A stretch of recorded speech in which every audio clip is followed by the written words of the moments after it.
Muy bien, muy buenas tardes. Estamos con el doctor Luis Fernando Liscano Sea, un experto de muchos años en el tema de hidrocarburos y además experto en derecho penal. Tuve la fortuna de tenerlo en mi oficina y la desfortuna de que muy joven eh, alzó las alas y voló, y la verdad es que para él ha sido una experiencia fabulosa. Creo que aprendimos mucho juntos, fue mi alumno en la Universidad Javeriana, en las primeras promociones ya como profesor de cátedra. Tiene una hoja de vida que es absolutamente envidiable. Es máster en Derecho Penal de la Universidad Externado de Colombia, es máster en Constitucional del Centro de Estudios Constitucionales de Madrid y además es doctor en Derecho Público de la Universidad Carlos III de Madrid, de tal manera que en la parte académica pues es muy difícil conseguir una formación mejor. Y desde la perspectiva de su actividad profesional, pues yo le digo y le he dicho siempre que su cargo más importante es el haber podido trabajar conmigo, por lo menos para mí, para él pues era su inicio, pero además de eso trabajó en la Procuraduría General de la Nación, luego en la Agencia Nacional de Hidrocarburos y en los últimos 11 años en Ecopetrol, y es actualmente el gerente del Departamento Jurídico de Abastecimiento de la empresa colombiana de petróleos, que es la empresa más importante del país. Pues Luis Fernando, muchas gracias por aceptar esta invitación, muchas gracias por venir, muchas gracias por tener la generosidad de compartir todo ese conocimiento extenso en la materia, que además creo que para hablar de esto es muy difícil encontrar en el país una persona que combine los dos conocimientos que nos interesan, que es el tema de los hidrocarburos y el tema del derecho penal, que también hace parte de la experiencia profesional. Bienvenido siempre, es decir, aquí es más o menos pasearse por la misma casa de estudios y la misma casa en donde ejerces también la docencia con lujo de detalles. Seguramente algunos de nuestros alumnos habrán tenido la fortuna de oír charlas tuyas. Y bueno, quedamos muy a la disposición tuya para que nos expliques todas estas, toda esta experiencia que has tenido y la forma como aprecias tú la vinculación de todo el derecho de petróleos al derecho penal, que ciertamente hay algunos puntos que son directos y otros que seguramente son transversales, que los conoces muy bien por razón de tu experiencia y tu estudio. Bienvenido, Luis Fernando, muchas gracias. Pues muchas gracias, doctor Prías. Una gran presentación, de pronto mucho más grande de lo que yo me merezco. Tengo la fortuna de estar acá en esta charla y pues por supuesto espero que no sea la última vez y la única, sino que vengan muchas charlas más porque ciertamente he participado en muchos foros en materia hidrocarburífera, hablando de temas de derecho, y cuando se involucra el tema penal o el tema sancionatorio, lo cierto es que el público en general termina aterrorizado, y termina aterrorizado porque se imaginan una charla en la cual vamos a recriminar la labor de los directivos y de los empresarios en estas temáticas. Y sí, ciertamente viene a ser un tópico muy importante en donde a un inversor extranjero, cuando le hablan de qué es lo que puede llegarle a pasar si administra equivocadamente el recurso del Estado, entre esos el recurso hidrocarburífero, se siente aprisionado y resuelve más bien no involucrarse en estos temas que por supuesto tienen toda la sensibilidad empresarial.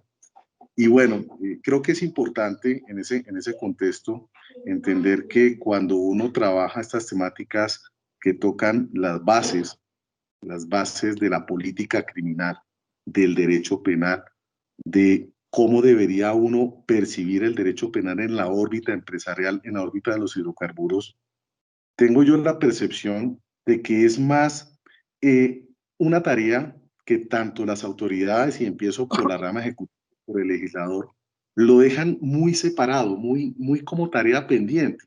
Y lo dejan como tarea pendiente porque el foco en últimas, en estas temáticas, ha sido cómo llegamos a promover la inversión y cómo llegamos a acrecentar los ingresos fiscales de la nación. Entonces, se ve en cierta manera que el derecho penal no es precisamente el mejor de los espacios o de las estrategias para llegar a que en efecto el Estado pueda capturar esa atención de la inversión extranjera del inversor y pues viene a ser un aspecto que se ve muy en un segundo o en un tercer plano. Y creo yo que eso genera un estado de, primero, de incertidumbre y segundo, diría que de ingenuidad, porque cuando un operador de hidrocarburos se enfrenta a la tarea de explorar y explotar los recursos naturales, ellos la concepción del riesgo y la concepción de la responsabilidad que implica desarrollar esa actividad en Colombia no la dimensionan en su totalidad. Y me parece a mí que un elemento fundamental para un inversor es reconocer qué significa, en últimas, ser titular de un contrato, como es un contrato de exploración y producción, de lo que vamos a hablar acá, y qué significa las cargas que él tiene en relación con ese contrato, no solamente para explotar el hidrocarburo, sino como un actor determinante, un aliado determinante para el Estado colombiano, para que el Estado colombiano pueda progresar en algo tan importante como son los ingresos fiscales, siendo los ingresos fiscales una variable determinante del orden económico y social, que en el contexto de lo que vamos a hablar acá es el bien jurídico preciado, siendo coexistiendo con otros bienes jurídicos, pero desde mi perspectiva es tal vez uno de los más relevantes a la hora de administrar el recurso hidrocarburífero de la nación y a la hora de que estos agentes económicos interactúen brindando sus capacidades tecnológicas y que trasciende el simple interés particular que tal vez ellos vienen a abonar con su actividad económica. Muchas veces los inversores no ven qué es lo que significa la inversión que ellos van a realizar y la actividad económica que van a ejecutar en estas labores de exploración y explotación y se circunscriben a ver el tema como un asunto exclusivamente minúsculo de la inversión, de la utilidad y de cuánto le aportan al Estado. Pero realmente la función que hay detrás de estos operadores vista macro es determinante porque la estabilidad fiscal del sector depende, por supuesto, de la participación plural de todos esos operadores económicos, de la manera como ellos proyectan sus esfuerzos económicos, respetando unas reglas de juego, desde la exploración y pasando por la explotación de hidrocarburos. Y eso es en últimas lo que constituye ese nicho tan importante del orden económico. Un orden económico que, insisto, supera el simple ejercicio privatista, que es lo que muchas de las veces uno encuentra en la actividad hidrocarburífera y en estos operadores, tanto nacionales como extranjeros. Perfecto. Mire, Detrás de esto, además, sí, eh, eh, detrás de esto, además, doctor Pría, yo observo que es bien importante entender el sector de los hidrocarburos mucho más allá de lo que representa un operador de exploración y explotación hidrocarburífera. Detrás de una operación en campo petrolero hay todo un universo, muchos segmentos de mercado, hay desarrollo de entorno, hay desarrollo de servicios petroleros, hay desarrollo de servicios generales, temas de catering, temas de transporte, temas de maquinaria amarilla, por ejemplo, mano de obra nacional y local. Hay desarrollo de país y eso es lo que significa en últimas el orden económico.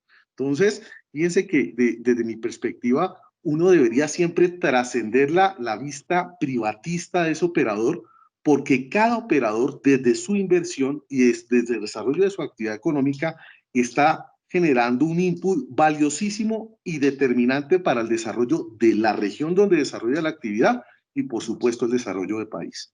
el país. Muy bien, creo que la introducción sobre el orden económico-social como bien jurídico tutelado en estas materias, pues no puede ser más elocuente. Y tenemos una concreción de, digamos, de legislación penal en relación con ese punto, porque los tipos penales que tratan estas materias, la gran mayoría, es decir, los tipos penales que mencionan por lo menos el objeto material como el hidrocarburo y sus derivados que se mencionan dentro del Código Penal, están dentro del título de los delitos contra el orden económico social. Y uno podría señalar a nivel histórico que son básicamente al menos dos grandes capítulos que se refieren a este tema, que es el capítulo complementario del contrabando, o mejor, los tipos penales complementarios del delito de contrabando cuando se refiere a los hidrocarburos y sus derivados, y un título adicional que es de relativa reciente creación, que es el que se refiere a los delitos de hurto de hidrocarburos y otros comportamientos. Son el uno complemento del capítulo del contrabando, y el otro un capítulo nuevo que se refiere al hurto de hidrocarburos. Pero sabemos además de eso que se mencionan también como formas especiales de tutela, o que la actividad se menciona también dentro de las formas especiales de tutela a los delitos contra el medio ambiente y los recursos naturales, por lo que ello implica todas estas gestiones, todo este trabajo que tú nos has presentado a manera de introducción.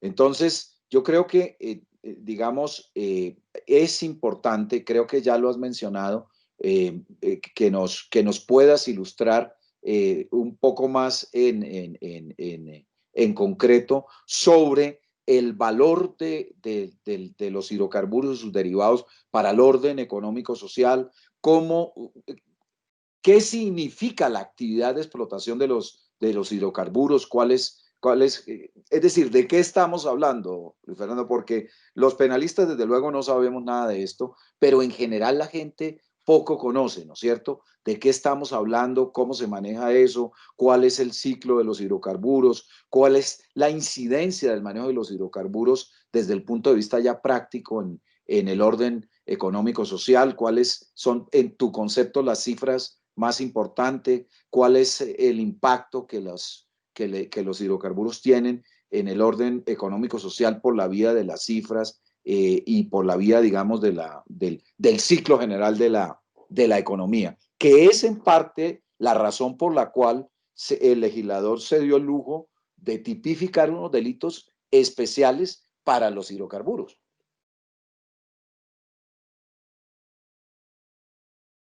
Así es, doctor Prías.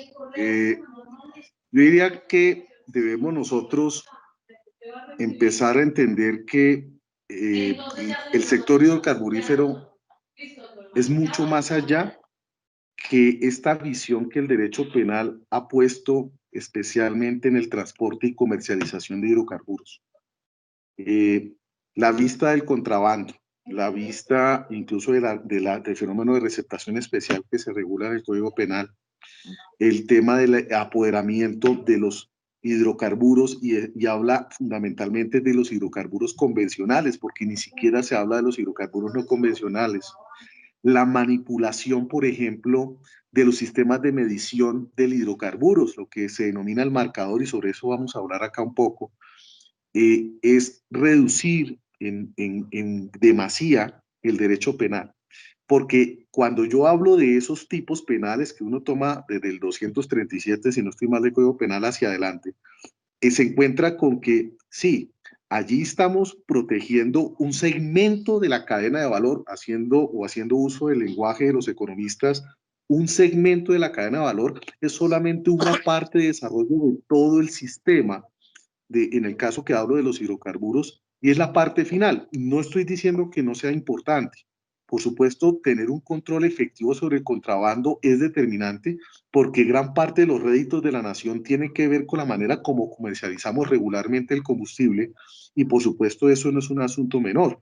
Y ni hablar del manejo de los sistemas de medición oficial, que son también uno de los que constituyen una protección especial a través de un tipo especial, un tipo penal especial que hay allí, que es cuando se pretende salvaguardar los sistemas de medición de la manipulación irregular de esos sistemas, del marcador, porque ciertamente si uno no protege el mercado regular y no hay mecanismos para atacar el mercado clandestino de los combustibles, pues tenemos un problema enorme, y más si lo planteamos dentro del contexto de la zona geográfica en la cual nosotros nos encontramos y de nuestros países vecinos, en donde tenemos necesariamente que ejercer un control durísimo en la comercialización de los combustibles, entre otras razones porque nuestros combustibles tienen unos estándares muy altos de protección a nivel de medio ambiente, tenemos una reducción fundamental en el manejo del azufre como componente en nuestros combustibles que no lo tienen nuestros países vecinos. Entonces, no solamente es un asunto de negocio, es un asunto también de protección del medio ambiente, y si no controláramos el contrabando, pues acá podemos perfectamente ver cómo sucede. Realmente esa es una situación que se ve a pesar de los controles en nuestras fronteras, que vivimos inundados de combustibles de otros países vecinos, por no mencionar los nombres. Entonces creo yo que sí es un tema importante, pero no es un tema único y exclusivo. El sector de los hidrocarburos tiene otros segmentos dentro de esa cadena de valor, como lo decía, y esos segmentos tienen, desde mi perspectiva, una tarea pendiente en el ámbito penal. Y de repente yo me atrevería, doctor Prías, a empezar por allí, pues hablarles un poquito cómo es esa cadena de valor de los hidrocarburos, para poder entender cuál es la connotación desde la perspectiva del bien jurídico y de repente desde las expectativas que uno pudiese tener de las herramientas jurídico-penales. Y cuando yo hablo de ello, yo quiero señalarles que todo el escenario del mercado de los hidrocarburos arranca desde la misma expectativa que tiene la nación, no solamente los potenciales explotadores de recursos que tiene la nación, de poder identificar dentro del mapa petrolero en Colombia qué áreas tienen prospectividad hidrocarburífera, que históricamente en Colombia, fíjese que la paradoja penal, a veces lo he señalado así, la paradoja penal es que en aquellas zonas que anteriormente denominábamos zonas rojas, eran las zonas en donde ya sabíamos o habíamos identificado donde había mayor prospectividad hidrocarburífera, solamente que no podíamos entrar a realizar actividad por los problemas de orden público.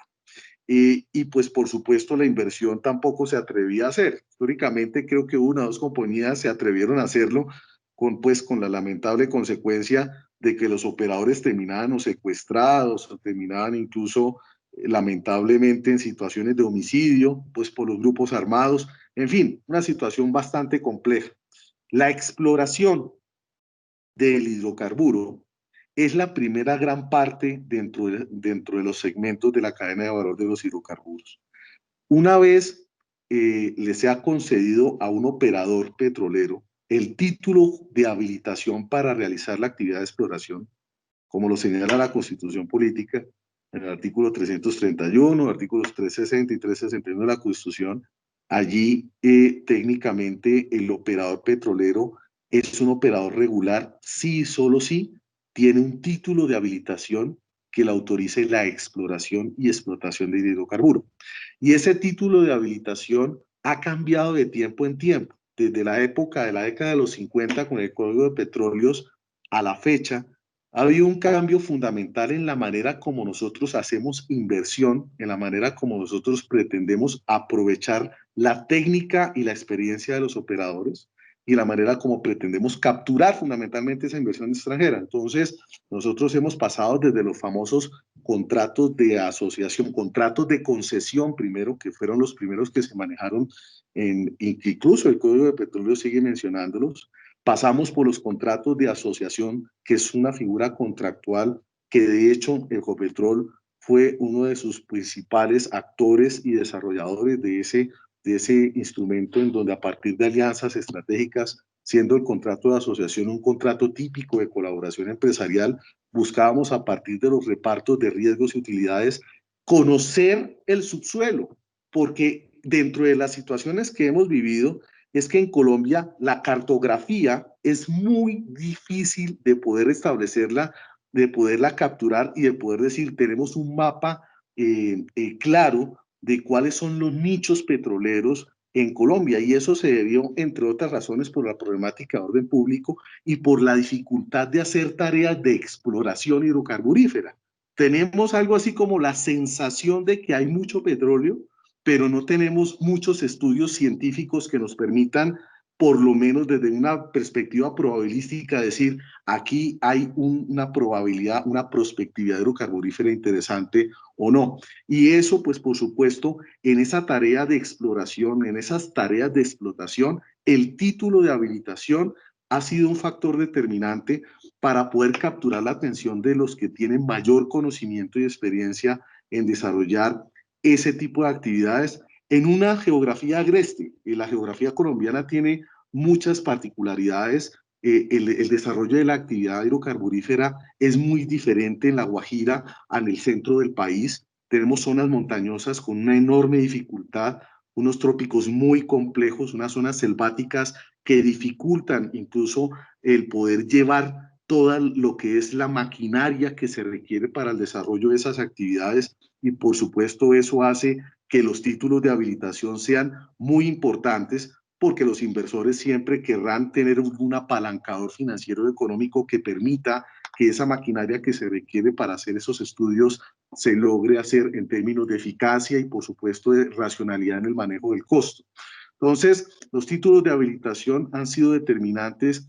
Arrancamos, como ya lo señalaba, sobre el contrato de concesión, pasamos a la asociación y terminamos con una figura que me diría yo no es una figura del hoy, es una figura casi que del ayer, porque arrancó en el año 2003 con la creación de la Agencia Nacional de Hidrocarburos. Cuando se crea la Agencia Nacional de Hidrocarburos, el país, hablo del país como Estado, como estructura del Estado, dice, quiero ponerle el foco a una entidad que tenga la capacidad técnica y administrativa suficiente como para poner en orden un poco esa cartografía, ese mapa petrolero colombiano, que permita encargarse de hacer ciencia, de estudiar el subsuelo y, por supuesto, de promover a través de foros, a través de distintas rondas, las diferentes áreas geográficas del país, desconcentrar la actividad de un único operador, dejar de hablar de un operador monopólico y empezar a hablar de competencia, y empezar a hablar de un sistema económico en competencia. Y, por supuesto, hablar de un sistema económico en competencia significa hablar de modelos contractuales que generen competencia. Significa dejar de hablar de contrato de concesión, significa dejar de hablar de contrato de asociación, significa hablar de contratos que representen un interés económico y técnico para quienes estén dispuestos a suscribir estos tipos de contratos, que en materia petrolera, contrato de exploración y explotación de hidrocarburos o contrato de exploración y producción de hidrocarburos, cualquiera de esas modalidades, lo que significa en últimas es título de habilitación para explorar y explotar el subsuelo, como lo dice incluso la propia Constitución. Ese título es determinante y ese título es el que le da inicio a esta cadena de valor de los hidrocarburos, que arranca con el segmento de la exploración. La exploración es prácticamente una de esas etapas determinantes. Cuando las enfocamos desde un contrato de exploración y producción celebrado, pues por supuesto es determinante para ese operador que vista en cierta manera un riesgo ventura en esa actividad, le apuesta a desarrollar con sus propios recursos y a su cuenta y riesgo toda la actividad de sísmica, para que se pueda ver hasta dónde el área que le fue asignada a ese operador tiene posibilidades de llegar en un momento en el tiempo a ofrecer hidrocarburo comercializable. Hidrocarburo comercializable. Ahorita les voy a decir qué significa eso, hidrocarburo comercializable. Esa etapa de exploración no solamente es de interés del operador, es de interés de la nación, porque esa información geológica, esa información el operador se la tiene que compartir a la nación. Para la nación, con representada en la Agencia Nacional de Hidrocarburos, capturar esa información económica enriquece el mapa petrolero.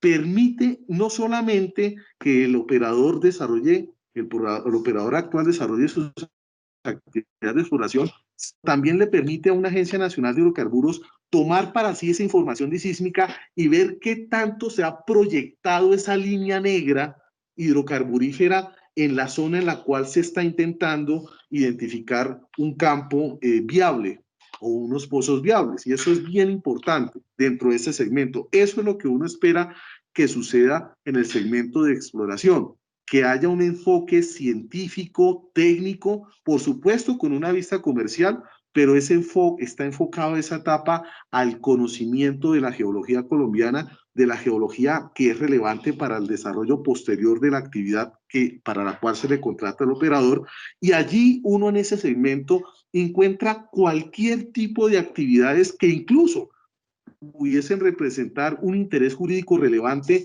conexo con el orden económico que hoy no tiene protección, que hoy no tiene protección jurídico penal. Entonces, cuando nosotros pensamos de los bienes materiales que pudiesen tener o recaer sobre ellos un nivel de riesgo importante, no solamente son las regalías, están los derechos económicos. Los derechos económicos, a diferencia de las regalías, son prestaciones jurídicas, prestaciones de dar fundamentalmente, en donde el Estado, por ejemplo, al facilitar el uso de las superficies o del suelo, cobra un canon superficial. Eso es un ejemplo de derecho económico. Esos cánones, esos recursos, esos ingresos, son también para la nación. Los derechos económicos entran, de hecho, al patrimonio de la Agencia Nacional de Hidrocarburos. La Agencia Nacional de Hidrocarburos tiene la naturaleza jurídica de ser una agencia estatal y tiene patrimonio estatal, patrimonio propio. Y por supuesto, en el control y manejo de esos derechos económicos, yo quiero decir lo siguiente: todo esto, los derechos económicos, las regalías, incluso los porcentajes de producción en favor de los productores, están asociados a lo mismo, al volumen de producción de un campo y a los controles que se hagan de ese volumen de producción. Si no se controlan correctamente los volúmenes de producción, puede que no se estén pagando correctamente los derechos económicos, como tampoco se pagan las regalías. Y en últimas, el gran beneficiario cuando no se paga eso, pues es el que las produce, es decir, los operadores privados. Ahí yo encuentro que hay un escenario en ese segmento de la cadena de valor de los hidrocarburos que trasciende el ejercicio de ver si ahí estamos frente a conductas propias de salvaguarda del patrimonio económico, porque realmente no solamente es eso. Estamos hablando de orden económico, de una parte muy importante del orden económico. Y es que cuando uno habla de orden económico, doctor Prías, el sistema de regalías como sistema que controla todo el ciclo de regalías es parte del orden económico. Ese sistema de regalías, si no es efectivo, el orden económico no se va a salvaguardar, porque el Estado va a perder ingresos por regalías, va a perder ingresos por derechos económicos. De hecho, si uno... Doctor Luis Fernando, hablemos, ya que estamos en este tema, podemos tratar un poquito la perspectiva desde el valor que eso significa para el Estado en términos económicos. Sí, incluso son muchos los estudios. El Departamento Nacional de Planeación ha hecho ejercicios muy serios de qué es lo que significa para el Estado el sector hidrocarburífero. Entonces, uno encuentra que hay mediciones que se hacen desde la tasa de empleo, el impacto que el sector hidrocarburífero tiene sobre el empleo o incluso el impacto que se tiene sobre los ingresos fiscales. Miren, en un ejercicio plano, el sector hidrocarburífero puede poner a nivel de empleo 200.000 empleos o más. Es increíble que yo lo decía al comienzo, doctor Prías, que cuando uno piensa en términos del sector hidrocarburífero, pensar que es solamente la relación entre el Estado y el operador de hidrocarburos es pensar parcialmente. Detrás de eso hay toda una economía que se desarrolla en función de un solo campo, que incluye desde ingenieros hasta operadores, hasta personal administrativo de la región. Y en términos de empleo, pues sin duda el impacto que hay es altísimo y es a nivel de empleo el sector o uno de los sectores que más pone mano de obra activa al servicio pues de la economía. De hecho, uno de las variables más afectadas que se presentaron con ocasión de la pandemia fue el sector petrolero y particularmente la mano de obra, los contratistas que se utilizan para efectos de prestar, por ejemplo, servicios petroleros, servicios complementarios en los campos, servicios administrativos, la mano de obra que se utiliza en las refinerías para la operación de las refinerías. Frente a este tema de la pandemia y la imposibilidad de circulación, pues esos contratos se vieron impactados sensiblemente y muchas personas, más de 20.000 personas activas, resultaron suspendidas o con contratos terminados en razón de la pandemia. El efecto económico que tuvo eso sobre la economía fue enorme, enorme. Y eso sucede porque el sector hidrocarburífero es uno de los más representativos a nivel de generación de empleo.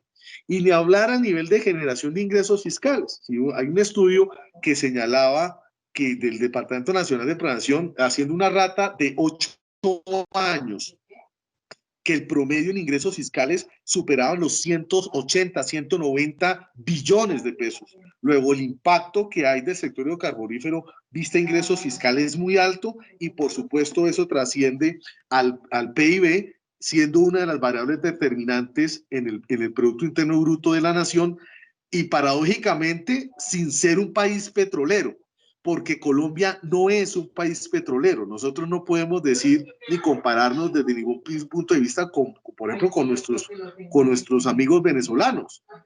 Ellos son un país petrolero, Colombia no, pero no obstante no ser un país petrolero, es un país en donde su economía sí tiene un gran apalancador petrolero. Y es una paradoja, ¿no? Porque no somos países petroleros.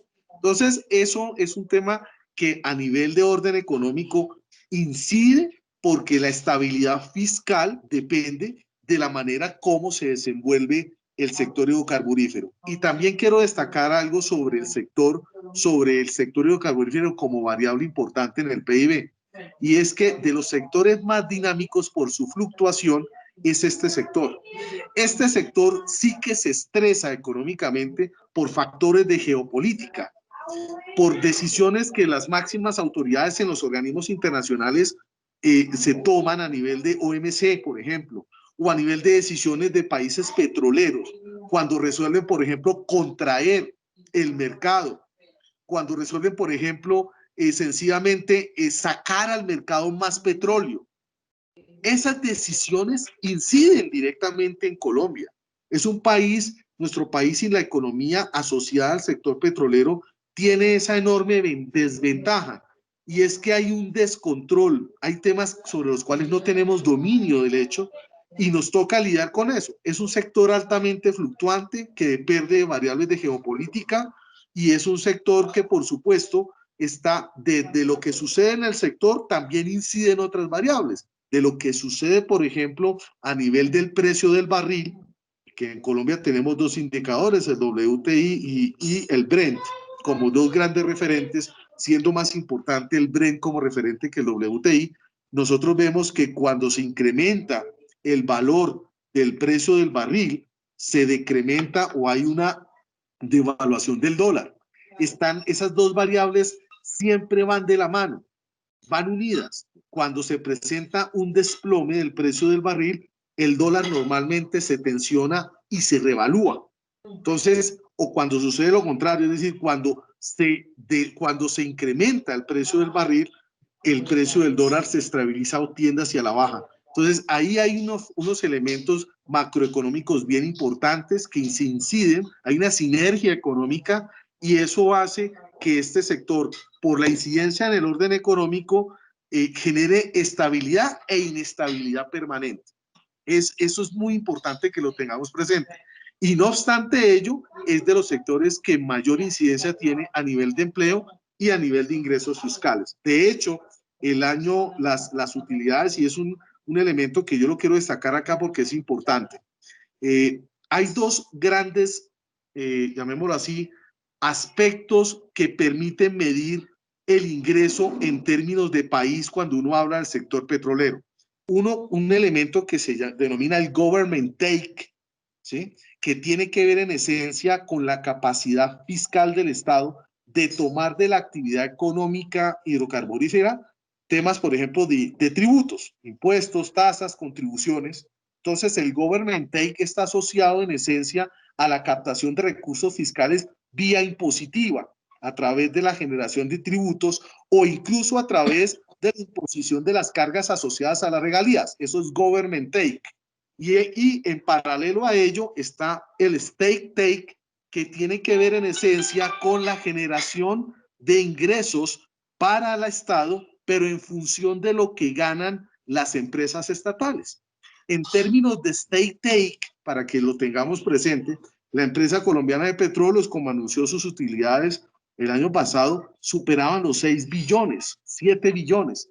Y eso es un tema supremamente importante, porque así es como se miden los ingresos fiscales, no solamente por vía de carga fiscal, hablando en términos de tributos y regalías, sino también por vía de valoración de los activos estratégicos de la nación, muchos de ellos representados o administrados en empresas como Ecopetrol o como CENI, todo el andamiaje estatal en los activos estratégicos de la nación, que se traduce en infraestructura petrolera, en campos petroleros o incluso en acciones que representan las distintas sociedades en donde hay capital público. Eso es lo que se denomina state take, y los réditos que genera el sector petrolero por esa vía son enormes para la nación. Y por supuesto, enorme para todos los grupos de interés, porque Ecopetrol son muchos, pero muchísimas las personas que tienen, por ejemplo, acciones con Ecopetrol o acciones que se representan en otras entidades o en otras sociedades, en donde, por supuesto, si le va bien a estas empresas, pues le va bien a esas personas. Entonces, la relación es directa y la incidencia es macroeconómica, y hay una incidencia social directa, insisto, de cómo les vaya en el desarrollo de la actividad empresarial, y por supuesto como complementario de esto que se llama el government take. Cuando tomamos el tercer gran segmento de la cadena de valor de los hidrocarburos, es enfocarnos en la distribución, en la refinación primero, en la distribución y en la comercialización y transporte de los hidrocarburos. Esas 4 actividades, las repito: refinación, distribución, comercialización y transporte de hidrocarburos, es lo que se denomina el downstream, que es en últimas la cadena aguas abajo, ya cuando se ha producido el hidrocarburo, ya cuando estamos en un escenario en el cual el hidrocarburo ha sido capturado de los campos, pasa a ser refinado y de ahí a lograr los productos refinados que van hacia la comercialización previa distribución y transporte de esos productos refinados.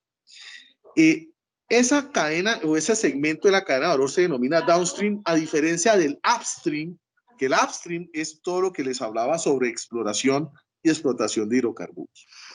Y hablar uno de downstream, es importante allí detenerse en varios aspectos. Primero es que cuando uno habla del downstream, encuentra que el foco jurídico penal está muy relacionado con el tipo de productos que se comercializan, se distribuyen o se transportan en el mercado. Y ciertamente en Colombia son 2 productos bandera. Entonces nosotros hablamos de combustible y de gas. Y en el marco de los combustibles hablamos de la gasolina y del diésel. Entonces, eso es como ha sido el gran universo. Si uno habla de bienes materiales sobre los cuales la regulación apunta a brindar una salvaguarda, están en eso, siendo bienes materiales altamente regulados, porque tanto los precios del diésel como del gas, como de la gasolina, son precios que tienen un alto nivel de regulación tarifaria. La regula el Ministerio de Minas y Energía, y además porque de la tarifa del diésel, de la gasolina, del combustible líquido en general, hay un diferencial que va directamente al Fondo de Estabilización Petrolera, que es un fondo muy importante para lograr la balanza de cambios, que es determinante a la hora de poder tratar de lograr algún tipo de control y de protección de los precios de los combustibles versus esa incidencia de factores exógenos, como les mencionaba a ustedes ahora, en materia de geopolítica, que también incide en el manejo de los combustibles. Entonces, cuando uno habla del downstream, uno empieza a encontrarse con eso: productos, especialmente unos productos bandera, unos productos que se someten a esa cadena de valor del downstream, unos productos que son hoy tal vez los que mejor, en los que el derecho penal tiene mejor desempeño. Y ahorita les voy a decir por qué. Tiene mejor desempeño, pues por supuesto, porque es el foco en donde uno ve a, llamémoslo así, a ese delito de a pie. Es el delito en el cual las personas que por muchos motivos no tienen la capacidad de acceder a los combustibles, terminan accediendo de manera regular a los mismos, generando transportes clandestinos, generando marcas o marcadores que son irregulares para salirse del control y no pagar tributos, generando espacios para canalizar combustibles que no tengan una fuente regular y favorecen el contrabando. En fin, o incluso haciendo sustituciones del bien por otros, generando situaciones que van más allá de la receptación. Aquí hablamos, podemos estar hablando de lavado de activos muchas veces. Y eso todo, pues todo de esa base que son los combustibles. Y yo cuando quiero hablar de este tema, pues bueno, ustedes van a encontrar, por supuesto, el listado de los tipos penales generales que hay allí, que están representados en el capítulo propio del orden económico social, artículo 237 y siguientes, y uno encuentra que si yo me atreviera a hacer una clasificación, tratando de ser dogmático acá, en esos tipos penales, pues uno encuentra que hay algunos que centran su atención fundamentalmente en la infraestructura. Entonces, si hay manipulación de los medidores, eso es infraestructura. Si hay manipulación de los medidores, se comete un delito, un tipo penal especial, precisamente por alteración asociada a los medidores. Si los marcadores son alterados, se comete también el delito que al respecto habla sobre la adulteración de esos marcadores. Y ustedes dirán, ¿qué es un marcador? ¿Qué es un marcador? ¿Cómo yo sé que ahí se está alterando algo? Y un marcador suena curioso. ¿Cómo yo marco el hidrocarburo? O sea, el hidrocarburo, que en últimas es un líquido que tiene varios componentes, que muchas veces se mezcla. El hidrocarburo que nace en un campo, y se los coloco así, el hidrocarburo que nace en el campo Chichimene, al entrar a la corriente de hidrocarburos en un oleoducto se mezclan todos los hidrocarburos. Entonces alguien diría ahí, ¿y yo cómo sé, cuál es la porción mía de la propiedad de lo que hay ahí si se mezcló con otros campos? ¿Eso cómo es? Pues eso se juega con muchas variables y fundamentalmente allí, como ustedes lo saben, el hidrocarburo es un bien y es un bien fungible, para que todos recuerdan aquí teoría de bienes, doctor Prías, siendo un bien fungible, pues por supuesto lo más importante cuando uno habla de hidrocarburos es alcanzar que ojalá el volumen que yo produzca se comercialice, no tanto el tema de que sea el que nazca de X campo. ¿Qué es un marcador? Un marcador es una sustancia que se utiliza para poder establecer cuáles son las condiciones químicas de ese combustible y que permite ver si la producción del combustible es una producción regular o si es una producción irregular.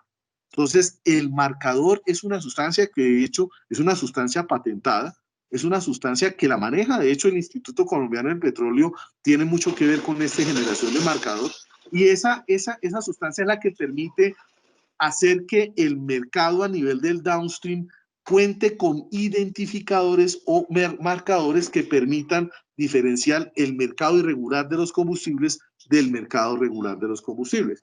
Por supuesto, con ese tipo de elementos que son tan importantes, que incluso acompañan a los sistemas generales de medición, cualquier adulteración de esos esquemas pues genera estos ilícitos penales, algunos de ellos mencionados expresamente en el catálogo de los que habla el Código Penal. Sí. Una pregunta, doctor Luis Fernando. Entonces, cuando estamos hablando de esos marcadores, estamos hablando del artículo 327b, ¿no es cierto? Sí. Que dice en los siguientes términos, dice, el que se apodere o altere sistemas o mecanismos legalmente autorizados para la identificación de la procedencia de los hidrocarburos, sus derivados, los biocombustibles o mezclas que los contengan, tales como equipos, sustancias, marcadores, detectores o reveladores, incurrirán en prisión de tanto a tanto. A eso nos estamos refiriendo. Artículo 327b, ¿verdad? Muy bien. Así es. Ok. Así es, doctor Brías. Entonces uno toma esto y dice, bueno, aquí está ese capítulo, llamémoslo así, de tipo o tipos penales que se encargan de ello. Hemos referido concretamente al que define y penaliza ese tipo de comportamientos. Y hay otro que ya se enfoca esencialmente es en la propiedad del hidrocarburo. Entonces uno empieza a hablar del apoderamiento, Y esto es un tema bien importante. ¿Quiere que lo leamos, doctor Luis Fernando? ¿Quiere que leamos? Creo que esto está refiriendo al artículo 327A. Apoderamiento de hidrocarburos, sus derivados, biocombustibles o mezclas que los contengan. El que se apodere de hidrocarburos, sus derivados, biocombustibles o mezclas que los contengan, debidamente reglamentados, cuando sean transportados a través de un oleoducto, gasoducto, poliducto o a través de cualquier otro medio, o cuando se encuentren almacenados en fuentes inmediatas de abastecimiento o plantas de bombeo, incurrirá en prisión de tanto a tanto. Lo que usted señalaba es ya un evento posterior al acto de exploración, incluso de la misma producción, porque ya implica, implica la salida, ¿no es cierto?, del hidrocarburo de su, digamos, de su lugar geográfico, fuente de explotación, ¿no es cierto? Sin duda. Entonces, fíjense, doctor Prías y todos, ahí cómo es que el derecho penal se proyecta en este tema del apoderamiento. Y a mí me genera, pues, cierto tipo de inquietud que el castigo penal vía este tipo de apoderamientos está enfocado en esencia en la titularidad del hidrocarburo sobre un operador económico. Porque el hidrocarburo, en últimas, cuando yo lo meto a la corriente de un oleoducto, eso ya le pertenece a un operador. Entonces, hablando de hidrocarburos, al señor que ya lanzó su producción de hidrocarburos y metió su hidrocarburo en la corriente, hablando de refinados, sale de la refinería y se mete en la corriente, en la tubería para poder generar el transporte. Está desarrollado en función del derecho de propiedad privada. La protección es a la propiedad privada.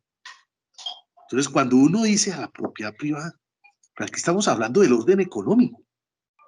Entonces, hemos reducido la protección a un tema netamente privatista, si lo queremos hablar así, de los derechos clásicos, como es el derecho de propiedad, a que eventualmente no se lesionen los patrimonios de quienes son titulares de ese hidrocarburo sobre el cual pueda llegar manos oscuras a generar apoderamiento irregular. Y yo pregunto, por ejemplo, si ese apoderamiento en la corriente que va en los oleoductos, ¿sí? Hay un porcentaje que dice el Código de Petróleos que en la capacidad de un oleoducto el porcentaje por regalías puede llegar a ser el 6%. Entonces yo pregunto ahí, para la protección de las regalías que va por el oleoducto, si llega a haber un apoderamiento, que el tipo penal que debe utilizar es este. Ahí el sujeto, el titular de las regalías es la nación. Es la nación. Entonces tendría yo que decir, oiga, sí.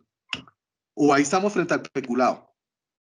Entonces, ahí es donde yo empiezo a cuestionar un poquito el tema. Entonces, está enmarcado, pero está enmarcado dentro de una vista muy, muy privatista, muy económica, pero no desde la perspectiva macroeconómica, sino desde la perspectiva del derecho de propiedad. Este tipo de delitos en donde lo que buscan en esencia es castigar a quien irregularmente accede a la titularidad del hidrocarburo o a la titularidad del combustible, de los derivados. No solo es el hidrocarburo, sino sus derivados. Y eso es bien importante que lo tengamos en cuenta. Una cosa son los hidrocarburos y otra cosa son los derivados. Los hidrocarburos son, llamémoslo así, la materia prima que nace de los campos, que se inyectan y, por supuesto, también se canalizan a través de los oleoductos. Los derivados ya exigen todo un proceso de refinación, que es lo que pasa en las refinerías. Entonces, en las refinerías uno puede inyectar crudo y del crudo salen combustibles líquidos de distinta orden, ¿sí? Y otros derivados. Pueden salir petroquímicos también. Entonces, fíjense, por ejemplo, les voy a dar un ejemplo, el azufre líquido. Les voy a dar ese ejemplo que me parece bien interesante. El azufre líquido es uno de los residuos que quedan después de haberse refinado el hidrocarburo. El hidrocarburo se refina y la refinación parte de la separación de líquidos. Y uno de esos líquidos es el azufre líquido. El azufre líquido es un producto muy atractivo, especialmente en Europa. Es un producto muy deseado en Europa. En Colombia realmente lo tratamos como un tóxico con un alto potencial de contaminación medioambiental, pero realmente detrás del azufre líquido hay un nicho de mercado enorme. Entonces, si yo vuelvo al tema del apoderamiento de hidrocarburos, díganme cómo protejo el apoderamiento de azufre líquido. El azufre líquido no va por los oleoductos. ¿Qué pasa ahí? No tenemos protección jurídico penal y hay apoderamiento. Y eso es un residuo que a algunos es un riesgo, para otros es un bien preciadísimo. Tenemos una cantidad de azufre líquido en las refinerías y todos son productos de exportación. ¿Quién responde por el apoderamiento? ¿Nos toca ir al delito del hurto? Nos toca ir al delito de hurto porque es que ahí ya estamos hablando que cuando yo refino, ya ese tipo de productos le pertenecen a un agente económico, a Ecopetrol, ¿sí? O a quien tenga una refinería. Ecopetrol es el titular de las dos refinerías más grandes del país, pero en el país hay otras refinerías también, no solamente las dos de Ecopetrol. Entonces, uno dice allí, ¿cómo se protege eso? ¿El orden económico está jugando un papel determinante allí o es otra cosa? Y yo siempre he dicho, esos tipos penales o están mal ubicados, doctor Frías, o son tipos penales que están mal concebidos. Y a veces creo que es lo segundo, están mal concebidos. Un tema que creo que es bien importante que lo destaquemos a nivel de protección. Y otro punto bien importante que yo quiero destacar sobre este aspecto tiene que ver con lo que está sucediendo con los hidrocarburos no convencionales o con las fuentes de energía no convencionales, para hablar en temas de fuentes de energía. ¿Cómo hacemos con el apoderamiento irregular de las plantas solares que se producen hoy en día en estos centros de acopio de energía solar? ¿Estamos preparados para eso? O sea, porque tenemos unos paneles solares que han generado, que hoy en día es la apuesta del gobierno nacional para sustituir los energéticos convencionales por mecanismos de fuentes alternativas de energía. Y yo les pregunto, si se presenta una maniobra de adulteración que técnicamente permita que esos reservorios de energía solar capturados por los paneles solares sean irregularmente reconducidos a paneles solares clones que pudiesen capturar esa energía y traficarla para otras granjas. ¿Quién protege eso? ¿Dónde está esa protección? Luis Fernando, lo interesante, y lo charlábamos con anterioridad, porque tú muy bien ponías de presente la desprotección penal, incluso por un tipo penal que corresponde a los delitos contra el patrimonio económico, que es el artículo 256 de la defraudación de fluidos. El que mediante cualquier mecanismo clandestino o alterando sistemas de control o aparatos contadores se apropie de energía eléctrica. No es el caso que estamos poniendo. Agua, tampoco es el caso que estamos poniendo. Gas natural o señal de telecomunicaciones en beneficio ajeno incurrirá, en perjuicio ajeno, incurrirá en prisión de tanto a tanto. No cabe esa conducta que además parece ser la del futuro, porque es lo que uno ve cuando tiene la oportunidad de salir del país, o es la energía eólica o es la energía solar, la que ve uno por todas partes en los países más desarrollados. Y sin embargo aquí nosotros no hemos previsto esa posibilidad. Qué interesante la anotación que estás haciendo, porque realmente ya nos está superando la realidad en aspectos que son cruciales. Entonces, quizás hoy en día, pues yo no digo que no haya que proteger la defraudación de fluidos, en este caso, como la energía eléctrica, como el agua, como el gas natural, pero resulta que está el objeto material de esos comportamientos ya nos ha superado en el mismo desarrollo tecnológico de la humanidad, ¿no? Sí, y si a eso, doctor Pía, le agregamos elementos de inteligencia artificial, entonces que los paneles solares en las granjas sean administrados a través de robots. Ecopetrol hoy tiene 75 robots, nosotros tenemos 75 robots. Los robots los utilizamos hoy para prestar servicios administrativos. Los operadores petroleros están haciendo uso de la robótica porque creemos que es mucho más eficiente a la hora de manejar sistemas, son más certeros. Si uno coloca unos sistemas automatizados para operar las granjas solares y llega a presentarse una situación de acceso irregular a las granjas, pero a través de hackers que alteran o manipulan a los robots desde un punto muy distante del lugar donde está la granja. Para colocarles un ejemplo, la granja aquí está en el oriente del país y el hacker está por allá en Rusia, ¿sí? Entonces, con eso altera y manipula. No se logra identificar cómo se hizo la manipulación, dónde queda eso que habla el artículo 9 de la ley 599 sobre el dominio del hecho funcional, ¿sí? La causalidad por sí sola no es suficiente para la imputación jurídica del resultado. Todavía recuerdo la norma, doctor Prías, y eso lo dice así, con esa literalidad, el artículo 9 del Código Penal. Pero ¿cómo se va a proyectar el Código Penal incluso en sus instituciones dogmáticas para poder trabajar adecuadamente estos delitos penales especiales? Hay una desprotección importante en ello y creo que en el sector hidrocarburífero lo estamos viendo con mucha intensidad. Y ni hablar, y fíjense que ahí estoy hablándoles solo de una de las fuentes, que es fuente de energía solar. Pero ya el doctor Pidas tocaba ahora la energía eólica, en donde su base fundamental de desarrollo la encontramos en La Guajira, en donde allí uno dice, bueno, toda la infraestructura que se requiere para la producción y el almacenamiento de esa energía. ¿Cómo tutelamos esa infraestructura? ¿Cómo tutelamos o protegemos el correcto manejo o administración de esa fuente de energía?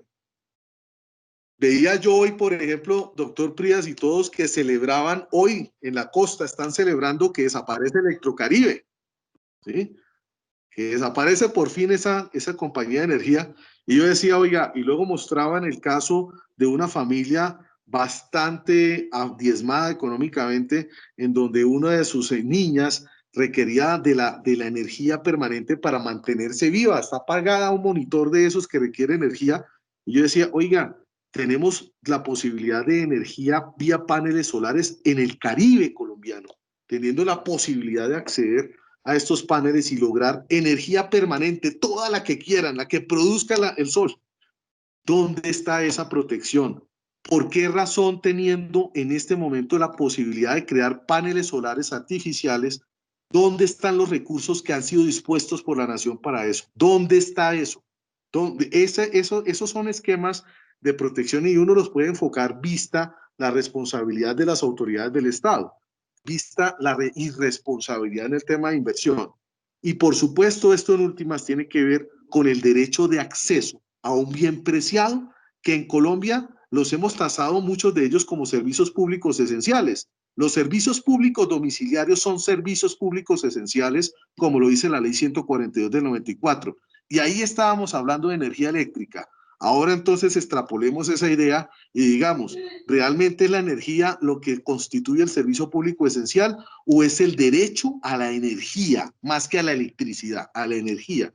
Y ahí podemos nosotros decir que empieza uno a encontrar bienes jurídicos que pueden ser o complementarios del orden económico o pueden llegar a establecer un nuevo bien jurídico a ser tutelado, doctor Díaz, que supere esa concepción de protección de los servicios públicos, como la norma que usted mencionó ahorita, en donde está muy aferrada a los servicios públicos domiciliarios tradicionales, energía eléctrica, agua, pero ¿dónde están las nuevas energías? No están. Y de repente puede ser una muy buena idea a nivel de política criminal estar pensando en que detrás de esto es necesario ir articulando un bien jurídico superior que pueda ser tutelado a través de tipos penales especiales por representar en su lesión una antijuridicidad material distinta a la que pudiese representar, por ejemplo, la alteración del orden económico. Entonces, uno lo ve ahí desde esa perspectiva y es una interrogante más para los estudiantes porque yo creo que uno allí encuentra incluso material de trabajo para futuras tesis y futuros desarrollos que le puede interesar a todos. Así es. Hablemos, doctor Luis Fernando, de la destinación ilegal de combustibles que está en el artículo 327D en los siguientes términos. el que sin autorización legal venda, ofrezca, distribuya o comercialice a cualquier título combustibles líquidos amparados mediante el artículo 1 de la Ley 681 de 2001 o las normas que lo modifiquen, aclaren o adiciones, incurrirá en prisión de tanto a tanto. En la misma pena incurrirá el que con incumplimiento de la normatividad existente adquiera, transporte, almacene, conserve o tenga en su poder combustibles líquidos derivados del petróleo con destino a zonas de frontera. ¿Qué podemos hablar en frente de todo lo que, de todo lo que ya le hemos oído con tanto detalle y con tanto interés en relación con este delito, que parece una cosa, es decir, para el lego en la materia bastante extraña, ¿no es cierto? ¿Qué es eso de destinación legal? ¿Y cuáles son las autorizaciones legales? Las normas que allí se mencionan, etcétera. Gracias, doctor Luis Fernando. Claro, fíjense, doctor Prias, que yo aquí en este tipo penal, este es de esos tipos penales clásicos ochenteros, lo denomino así, ochenteros, porque este es un tipo penal en el cual, cuando yo entré a Ecopetrol, ya hace 11 años, yo entré a ocupar una posición en los asesores legales para el downstream, y a mí me asignaron la tarea de asesorar legalmente esa ley que se menciona allí, que esa ley es técnicamente una ley de impuestos. Esa ley que usted lee y que hace parte del artículo penal es una ley. La ley 681 de 2001. Sí. Es una ley que es una reforma tributaria, de hecho. Entonces, esa ley tiene un tema, y es que la ley se encargó de desarrollar un tema exclusivo para los hidrocarburos. Esa ley, cuando yo empecé a analizar esos temas ya hace 11 años, esa ley lo que buscaba en esencia era tratar mecanismos efectivos para salvaguardar el combustible regular del contrabando. Cuando uno habla de combustibles líquidos derivados del petróleo en zona de frontera, está en estricto sentido pensando en cómo hacer para que el uso del combustible líquido en las zonas de frontera sea el combustible regular, es decir, el combustible que es producido en Colombia a través y distribuido a través de la cadena de distribución regular de los combustibles líquidos. En zona de frontera es donde más se presta para que haya acceso y uso del combustible irregular.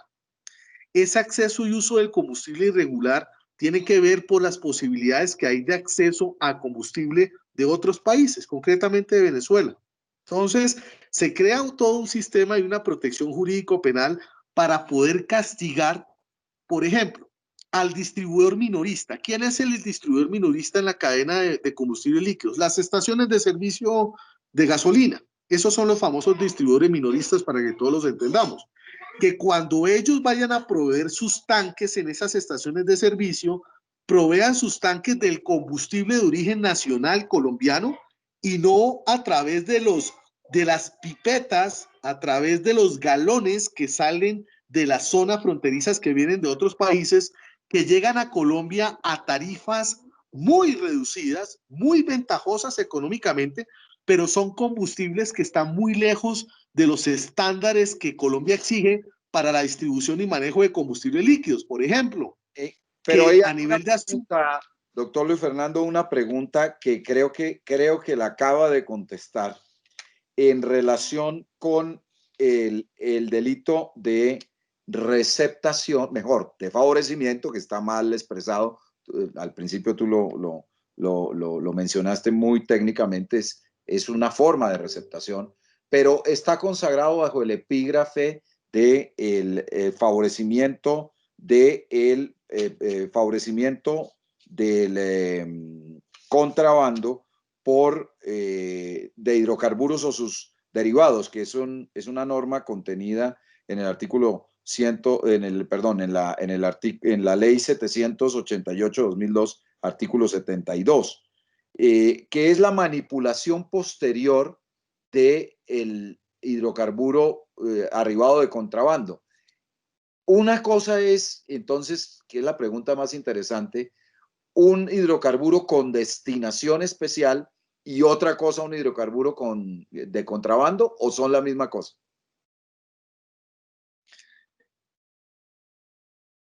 Yo creo Yo creo que la fuente, ¿qué es el contrabando? ¿Qué es el contrabando? Yo creo que es importante definirlo ya. Hablando en temas Porque de además combustibles. tenemos unos tipos especiales de contrabando para hidrocarburos.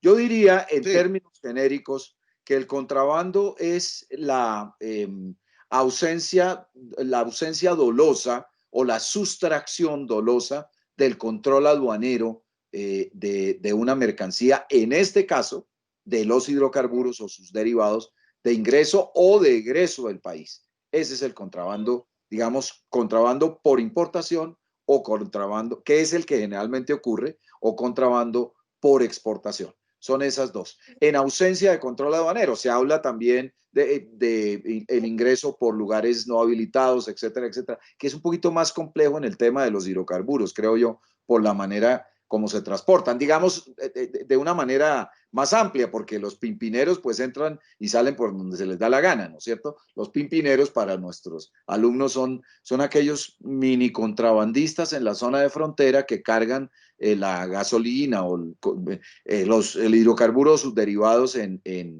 pequeños galones, etcétera, etcétera, pero que sumados algo significativo también alcanzan, supongo yo. ¿No? Entonces, es la ausencia de control aduanero sobre el manejo, en este caso, de los hidrocarburos. claro. Entonces, hay dos elementos muy importantes para no caer en el delito de contrabando. Y cuando uno habla en combustible líquido, debe tener claros dos aspectos fundamentales. Primero, ¿quién es el legitimado o autorizado para comercializar y distribuir el combustible líquido? No son todas las personas. De hecho, hay un decreto que invito a todos los estudiantes para que le echen un vistazo, los que les llamen la atención, y es el decreto 1073 del año 2015. Ese decreto es el decreto compilatorio del sector minas y energía. Y ese decreto destina dos capítulos muy largos para decir quiénes son los agentes en Colombia autorizados para la distribución y comercialización de los combustibles líquidos. Ese es el primer elemento para que yo pueda decir estamos frente a un potencial contrabando o no. ¿Quién es el que está ejerciendo el acto de distribución? ¿Quién es el que está ejerciendo el acto de comercialización? En Colombia, la distribución y comercialización de los combustibles líquidos, si bien está sujeto a normas de competencia, es decir, que la libre competencia rige esas actividades económicas, lo cierto es que es libre competencia, pero se requiere de autorización para la operación.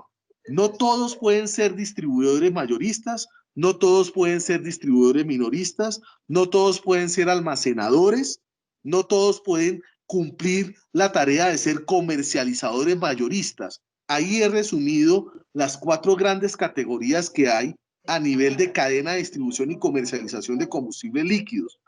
El delito de contrabando apunta o se construye, hablando de combustibles líquidos, a castigar cuando no se tienen las autorizaciones en cualquiera de esos niveles que les he comentado sobre quién es un agente autorizado para distribuir y comercializar el combustible.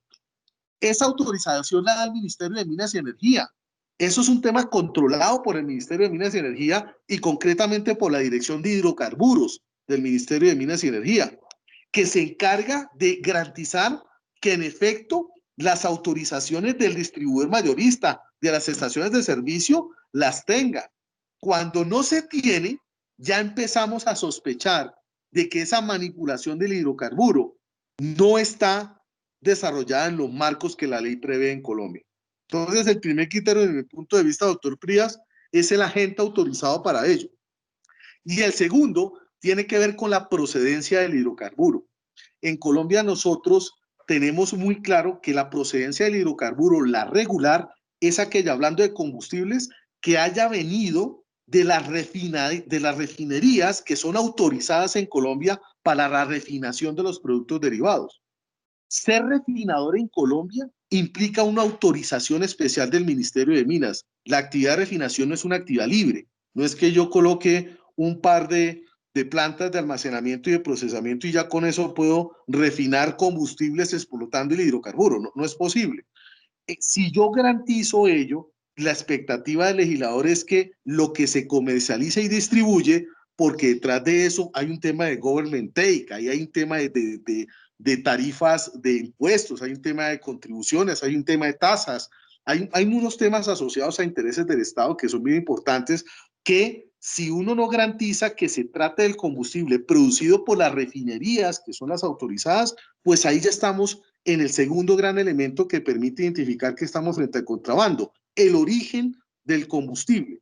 Si no estamos frente al origen producido por los que son agentes económicos autorizados, allí están esos dos elementos que son estructurales y que caracterizan este tipo de delitos.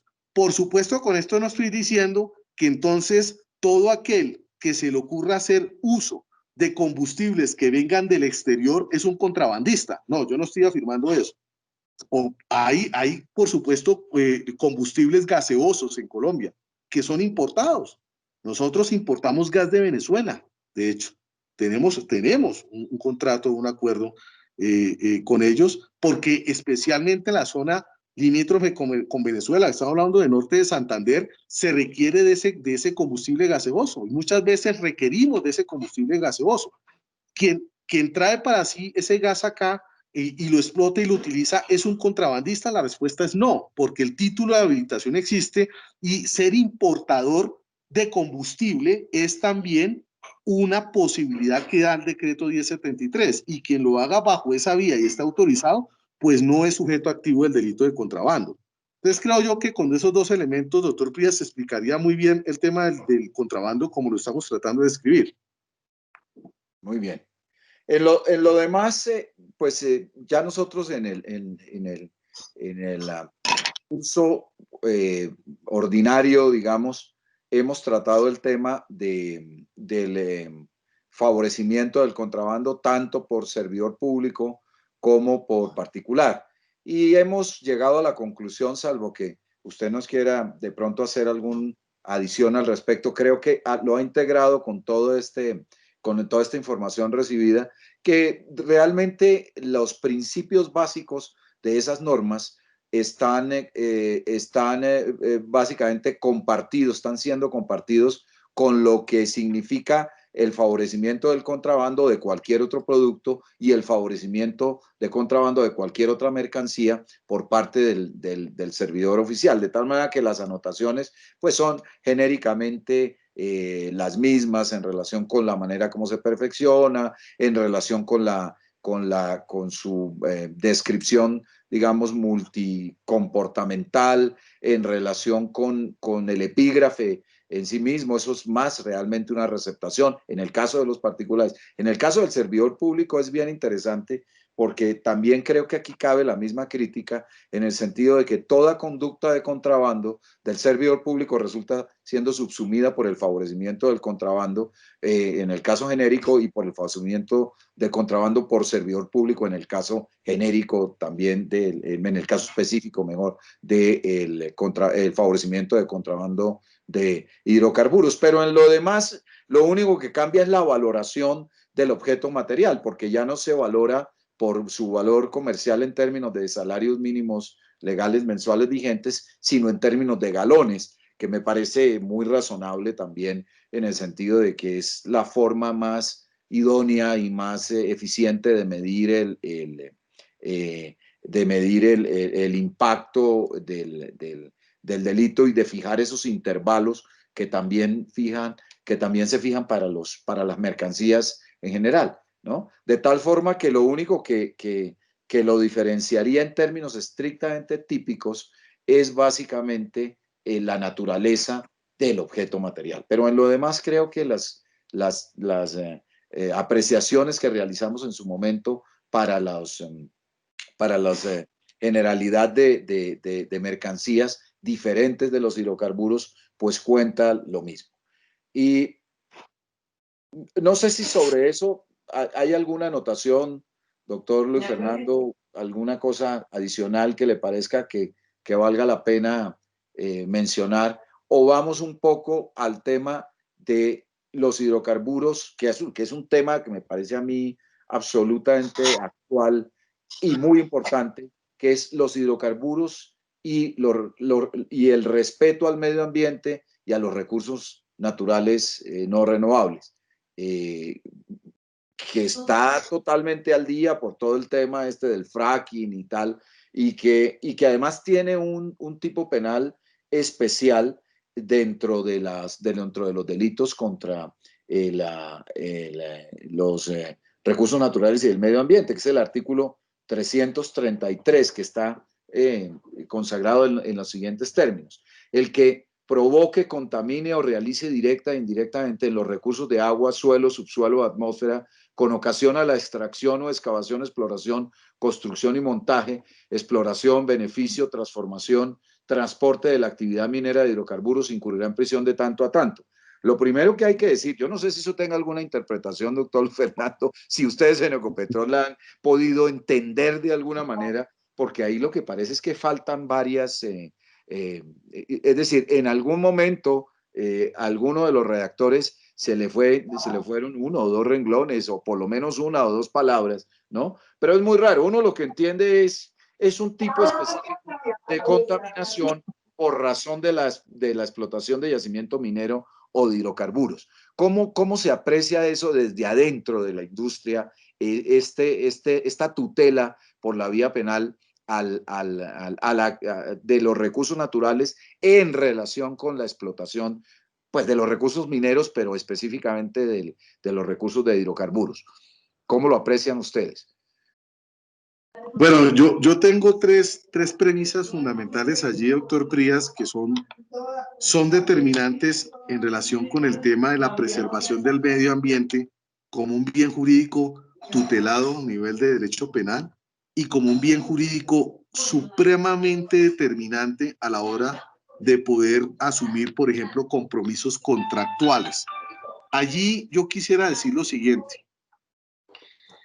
De los aspectos en los cuales se cuida muchísimo el inversor, el operador, en las actividades extractivas, es precisamente en relación con la responsabilidad que tiene que ver por las acciones que causen daño en el subsuelo, por la actividad extractiva.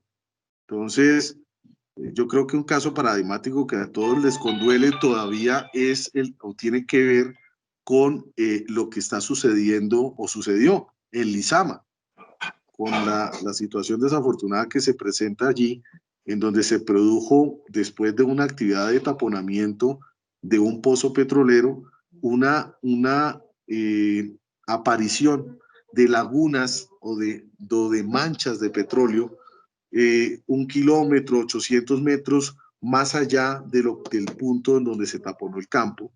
Y eso resultó eventualmente producto de que se coló fluido de hidrocarburo en el subsuelo.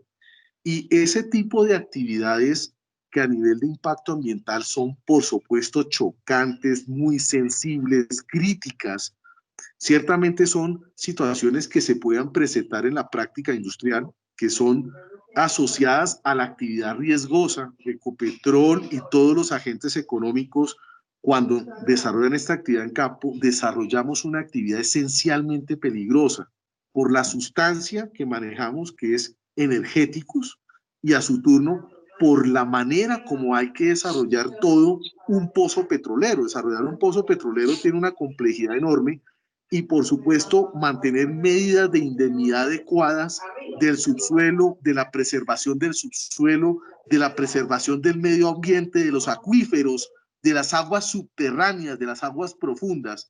Es una labor muy compleja, es una labor que no es fácil.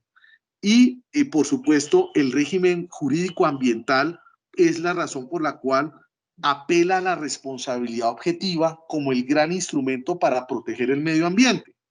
Y creo yo, cuando uno lee este tipo penal, doctor Frías, tan rico en verbos rectores, es un tipo penal en donde buscó en cierta manera cobijar de un solo brochazo todas las posibilidades de conducta antijurídicas en función de lo que señala el Código Penal para reprochar a quienes ejecutan esas actividades. Entonces, lo primero que yo tengo que decir es que... Doctor Luis Fernando, discúlpame la interrupción. Importante esto que tú mencionabas, algo de responsabilidad objetiva, y algo hay, porque el artículo 339 consagra la modalidad culposa para todo este tipo de delitos.